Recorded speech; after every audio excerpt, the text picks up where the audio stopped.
जय शिव शंकर। रवि प्रदोष व्रत कथा। एक गांव में एक अति दीन ब्राह्मण निवास करता था। उसकी साध्वी स्त्री प्रदोष व्रत किया करती थी। उसे एक ही पुत्र रत्न था। एक समय की बात है, वह पुत्र गंगा स्नान के लिए गया। दुर्भाग्यवश मार्ग में चोरों ने उसे घेर लिया और वे कहने लगे कि हम तुम्हें मारेंगे नहीं, तुम अपने पिता के गुप्त धन के बारे में हमें बता दो। बालक दीन भाव से कहने लगा कि हे बंधुओं, हम अत्यंत दुखी और दीन हैं, हमारे पास धन कहाँ है। तब चोरों ने कहा कि तेरी इस पोटली में क्या बंधा है।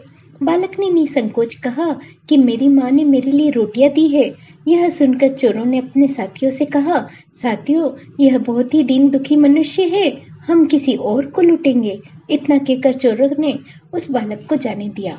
बालक वहां से चलते हुए एक नगर पहुंचा। नगर के पास एक बरगद का पेड़ था। वह बालक उसी बरगद के वृक्ष की छाया में सो गया। उसी समय उस नगर के सिपाही चोरों को खोजते हुए उस बरगद वृक्ष के पास पहुंचे। बालक को चोर समझकर बंदी बनाकर राजा के पास ले गए।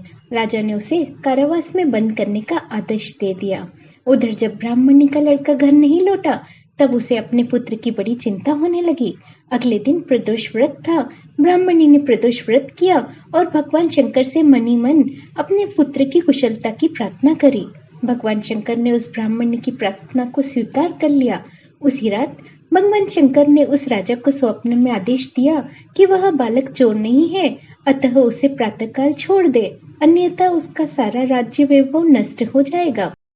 प्रातःकाल राजा ने शिवजी की आज्ञा के अनुसार उस बालक को कारावास से मुक्त कर दिया। बालक ने अपनी सारी कहानी राजा को सुनाई।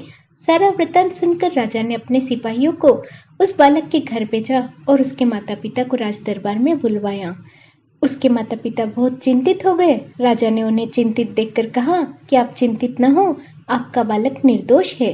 राजा ने ब्राह्मण को 5 गांव दान में दे दिए, जिससे कि उसका सुखपूर्वक जीवन व्यतीत होने लगा। भगवान शिव की कृपा से ब्राह्मण परिवार आनंद से रहने लगा।